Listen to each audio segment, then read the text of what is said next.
Hello বন্ধুরা, good morning সবাইকে। তোমরা সবাই কেমন আছো জানিও। আশা করি সবাই অনেক ভালো আছো, আমি অনেক ভালো আছি। তো আজকে সকাল সকাল ব্লগটা স্টার্ট করে দিলাম। আজকে এখন থেকে ব্লগটা করছি, করব। তো আজকে কি করি না করি সবটাই তোমাদের সঙ্গে শেয়ার করব। আর কিছু কিছু মনের কথা, কিছু আক্ষেপের কথা তোমাদের সঙ্গে শেয়ারও করব। তো চলো আজকে ব্লগটা কন্টিনিউ দেখতে থাকো। আর এই যে দেখতে পাচ্ছ বন্ধুরা, আমাদের এই যে অপরাজিতা ফুলের গাছটা কত ফুল হয়েছে। চলো ব্যাক ক্যামেরায় তোমাদেরকে দেখাই। এই যে দেখো কত ফুল হয়েছে। তোমাদের দাদাভাই যখন বাড়িতে ছিল তখন ওকে বলেছিলাম যে এইভাবে একটা চাংড়ি বেঁধে দিতে। তোমাদের দাদাভাই এটা করে দিয়ে গেছিলো। তো দেখো কত সুন্দর হয়েছে ফুলগুলো, দেখতে ভীষণ ভালো লাগছে। আর আমাদের অ্যালোভেরা গাছটা তোমাদেরকে অনেকদিন থেকে দেখা হয়নি, চলো দেখাই একটু। এই যে দেখো কত মোটা হয়েছে, এই যে দেখতে পাচ্ছ। এগুলো কিন্তু অনেক কিছু কাজে লাগে, উপকার হয়, চুলের পক্ষে তো খুবই ভালো। আমরা মাখি না, যখন বাড়িতে ছিল না তখন লোকের বাড়ি থেকে নিয়ে এসে মেখেছি চুলে, তো এখন আর মাখি না। তো দেখো এখানে কেমন একটা হয়ে গেছে, কি পোকা হয়েছে মনে হয়। আর এখানে ছোট ছোটগুলো আছে আরো। এই অ্যালোভেরা গাছগুলো দেখতে পাচ্ছ বন্ধুরা তোমরা। এই অ্যালোভেরা গাছগুলো এইটুকুনি ছিল, যখন নিয়ে এসেছিলাম এটা আমার বাবার বাড়ি থেকে, দাদা ছেলে লাগিয়েছিল, তার কাছ থেকে নিয়ে এসেছিলাম। ছোট ছোট, একদমই ছোট ছোট। আর এখন কত বড় হয়ে গেছে।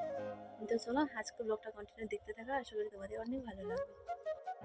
বন্ধুরা এই যে এখানে দেখতেই পাচ্ছ এখন বাড়িটা ঝাড় দেবো। তো দেখো অনেক নোংরা হয়েছে। আর আজকে না ওয়েদারটা খুব ভালো, ঠান্ডা ঠান্ডা ওয়েদার। কদিন বেশ গরম পড়েছিল, তো আজকে সকালে একটু ঠান্ডা ঠান্ডা ওয়েদার। বেলার দিকে কীরকম হবে জানি না, বাট এখন খুবই ঠান্ডা, ভালো লাগছে ওয়েদারটা। সকালে মিষ্টি মিষ্টি ঠান্ডা ঠান্ডা লাগছে, বেশ সুন্দর, মেঘলা মেঘলা আকাশ, খুব সুন্দর লাগছে। তো জানি না, সবাই বলছে যে আজকে বৃষ্টি হতে পারে, কিন্তু আমি জানি না বৃষ্টি হবে কি রোদ্দুর হবে, তো দেখা যাক। তো দেখো বাড়িটা ঝাড় দিচ্ছি। বাইর তো নয় একদমই, এত বড় বাইর যে কোমর পড়ে যায়। তো বন্ধুরা বলতে গেলে আমাদের বাইরটা এত উঠানটা এত বড় নয়, তো সরু, বড় সরু, এতটা চওড়া নয়।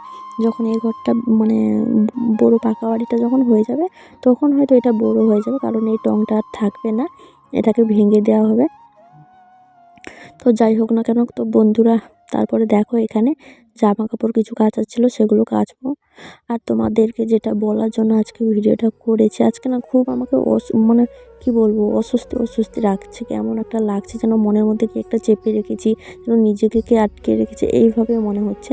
আর তোমরাই এখন আমার সব কিছু, সুখ দুঃখের সাথী, পরিবার, ফ্যামিলি সব কিছু তোমরা। তো তোমাদের সঙ্গে আমি সবটাই শেয়ার করি, বাট করবো, সুখ দুঃখ আমার যা কিছু থাকে সবটাই তোমাদের সঙ্গে শেয়ার করব বা করি। তো বন্ধুরা আজকে যে কারণের জন্য আমি ব্লগটা করছি, আজকে কিন্তু আমার ব্লগ করার কোনো ইচ্ছে ছিল না, শরীরটাও ভালো নেই। তোমরা হয়তো গলা দেখে বুঝতেই পারছো, গলাটা শুনে বুঝতেই পারছো যে শরীরটা ভালো নেই, বাট তাও তোমাদের সামনে বলি যে না, ভালো আছি। আর সোশ্যাল মিডিয়াতে আসতে হলে আমাদেরকে কত বাধা পেরিয়ে সফলতা পেতে হয় সেটাও জানি, যারা ইউটিউব করো তারাও জানো অবশ্য। তো বন্ধুরা কিছু কিছু মানুষ, তোমাদেরকে বলছি না, আমার ফ্যামিলিকে একদমই বলছি না, কিছু কিছু মানুষ আছে যারা আমাদের কাজ নিয়ে তারা প্রতিবাদ করছে। কেন আমি তাদের বাড়িতে খাই না পড়ি? তোমাদের বাড়িকে খেতে যাই না পড়তে যাই বলো তো? আমার স্বামী কাজ করে বিদেশে, ওকে ফোন করে বলছে, কী রে তোর বউ নাচ করছে, তুই বাড়ি চলে আয়, যে দুজন ভিডিও করবি, পয়সা ইনকাম করবি, বিদেশে খাটতে গেছিস কেন, তুই চলে আয় বাড়িতে। এইভাবেও কথা বলেছে। কিছু কিছু মানুষ আছে, আসল কথা বলতে তারা মানুষের পর্যায়ে কোনো দিন পড়ে না, কারণ মানুষ হলে আরেকটা মানুষকে এইভাবে আঘাত দিয়ে কথা বলতে পারতো না। এমন এমন কাছের মানুষ বলেছে যে আঘাতটা হয়তো আমার স্বামী ছেলে মানুষ, তো হঠাৎ তারা প্রকাশ করতে এ কষ্টটা করতে পারে না, কিন্তু আমি বুঝতে পারছি। বাট আমি যাই কাজ করি না কেন, আমার স্বামী যা করে না, আমাদের ভবিষ্যৎটা আমরাই দেখবো, তোমরা এসে দেখে যাবে না। তোমাদের যদি এত জ্বলন হয় তাহলে টাকা দিয়ে আমরা তো ভিখারি, আমাদের তো টাকা পয়সা কিছু নেই, আর আমি নাচ করে বেড়াই, আর আমার স্বামী বিদেশে কাজ করে। আর যাই করি না কেন, আমার স্বামী বিদেশে থাকে, আমি ভিডিও করে, আমি যাই করি না কেন, আমার বাড়িতে বসে আমি করছি। বাড়ির লোক যদি প্রতিবাদ করে, হ্যাঁ করে না এমনটা না, বাড়ির লোকেরা প্রতিবাদ করে, সেটা পরের কথা শুনে। নিজেদের কোনো বুদ্ধি নেই, জ্ঞান নেই, তারাই করে। মানে আমাদের বাড়িতে অবশ্য করেনি, বাট যাদের কোনো জ্ঞান থাকে না তারাই করে। কিছু কিছু মানুষের, তোমাদেরকে বলছি তোমরা নিজের চরকায় তেল দাও, নাহলে দেখবে পরের চরকায় তেল দিতে দিতে কবে নিজের তেলটা সরে যাবে, নিংড়ে যাবে, তখন লোকে ভিক মাগতে যাবে তোমরা যে একটু তেল দাও আমার চরকায়।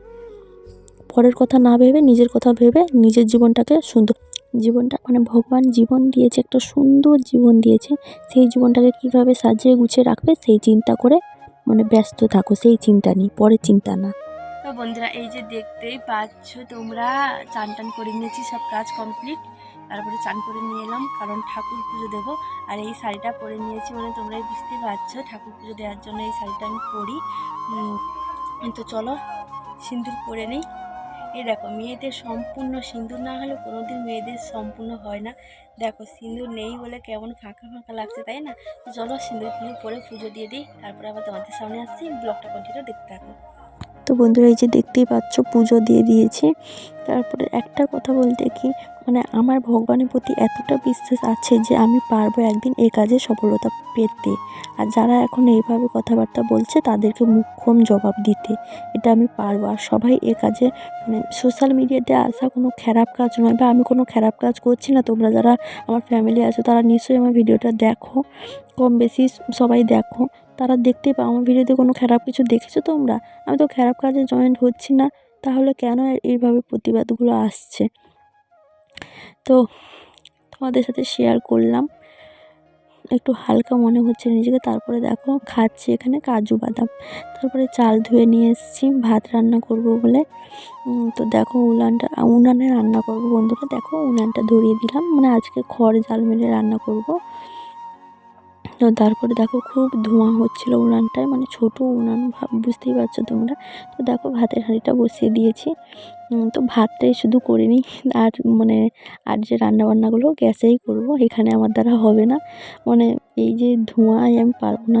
তো দেখো চুলাতে শুধু মানে উনানতে শুধু ভাতটা রান্না করেছি, তারপরে এখানে রান্না করব, মানে গ্যাস ধরিয়ে দিয়েছি।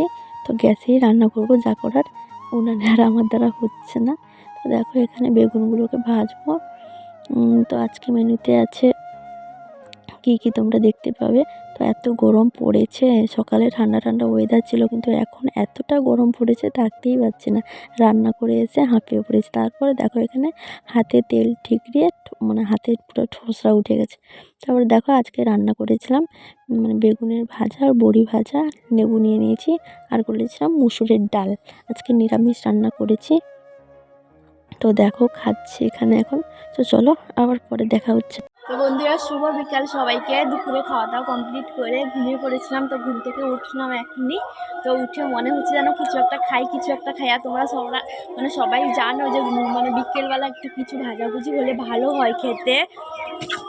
আর শুনতে পাচ্ছ তোমরা মাইক বাজছে, মানে কীর্তন হচ্ছে, মানে কীর্তনের গান বাজছে, কারণ আমাদের বাড়ির পাশে এখানে একজনের বাড়িতে মহাপ্রভু আসবে, এই জন্য মাইক বাজছে। তো একটু ম্যানেজ করে ভিডিওটা দেখে নিও তোমরা। আর চলো কি খাই তোমাদের সাথে একটু শেয়ার করি। তো বন্ধুরা এই যে দেখতে পাচ্ছ এখানে ভাজছি চঙ্গা, এই যে ফুল ফুল মতন থাকে সেইগুলো। তো এইগুলো খাবো, এগুলো বিকেলে, মানে বিকেলবেলা, বিশেষ করে বিকেলবেলা একটু কিছু না খেলে হয় বলো তো, ঘুম থেকে উঠলে, তাই না? তো এই জন্য দেখো চঙ্গাগুলোকে ভেজে নিচ্ছি। তো এগুলো খাবো এখন, মানে এগুলো খেতে বেশ ভালোই হয়। তো বন্ধুরা এই যে দেখো এখানে কতগুলো ভেজে নিয়েছি। হ্যাঁ বন্ধুরা, আর একটা কথা তোমাদেরকে জানানো হয়নি। তো লোকে বলে না, যখন দুঃখ আসে চারদিক দিয়ে ঘুরে মানে মানে বাড়িতে ঢুকে আসে একদম মনের ভিতর। তো একদিকে আমি মানে ভাবছি যে এরা এইভাবে বলছে, এ করছে, সে করছে, মানে তোমাদেরকে বলেছি আগে। তো সেই জন্য একটু টেনশন আছে। বাট তারপরে খাওয়া দাওয়া করে উঠেছি, বাবা ফোন করলো যে মা হঠাৎ অসুস্থ হয়ে পড়েছে, মানে মা অজ্ঞান হয়ে গেছে, হঠাৎ করে অজ্ঞান হয়ে গেছে, দোকানে ছিল। তারপরে দাদারা এসে নিয়ে গেল, আমি যাইনি এখনও বাড়িতে, দেখতে যাইনি, দেখি কখন যাই। আজকে আর যাবো না, কালকে যাব। তো গেছিলাম মানে বাবার দোকানেও গেছিলাম খাওয়া দাওয়া করে, তারপরে এসে ঘুমিয়েছিলাম। তো ভগবান না যখন দুঃখ দেয় চারদিক দিকে দুঃখ দেয়, সব দিক দিয়ে দুঃখ দেয়। তো আমি মনে করি যে দুঃখটা ভালো, কারণ দুঃখ থাকলে একদিন সুখ পাওয়া যায়, কিন্তু সুখ থাকলে মানে সবসময় দুঃখ আসে, কিন্তু দুঃখ থাকলে সুখ পাওয়া যায়। আর যদি সবসময় সুখ থাকে তাহলে দুঃখ কী জিনিস আমরা হয়তো জানতাম না। যেমন বড় লোক আর গরিব লোকের ব্যাপারটা হয়, যারা বড় লোকেরা কিছু কিছু লোকেরা আছে, মানে সবাই না, কিছু কিছু বড় লোকেরা তারা কোনোদিন গরিবের অভাব কী কী জিনিস সেটা বোঝে না। কিন্তু গরিব গরিব লোক যদি বড় হয় হঠাৎ করে, কিন্তু তারা জানে গরিব লোক মানে গরিব থাকলা যখন ছিল তখন কেমন ছিল, বড় লোক হলে কীরকম হলো, কেমন হলো, তারপরে মানে একটা বোঝাবুঝির ব্যাপার থাকে যে গরিব হলেও মানে বড়দেরকে বোঝে, বড় লোক হলেও গরিবদেরকে বোঝে, একটা সেই ব্যাপারটা থাকে। কিন্তু যারা সবসময় সুখ পায় তাদের মধ্যে সেই ব্যাপারটা আসে না, বা যারা হুট করে মানে যারা বড় লোক তাদের মধ্যেও এই ব্যাপারটা আসে না, যে বোঝাবুঝির ব্যাপারটা এটা সবসময় আসে না। তো বন্ধুরা যাই হোক, অনেকক্ষণ বকবক করলাম তোমাদের সঙ্গে। তো আজকের ব্লগটা এখানেই শেষ করছি, দেখা হচ্ছে নেক্সট কোনো ব্লগে। আর সবাই ভগবানের কাছে প্রে করো আমার মা যেন খুব তাড়াতাড়ি ভালো হয়ে ওঠে, সুস্থ হয়ে ওঠে। তো চলো দেখা হচ্ছে নেক্সট কোনো ব্লগে, টাটা।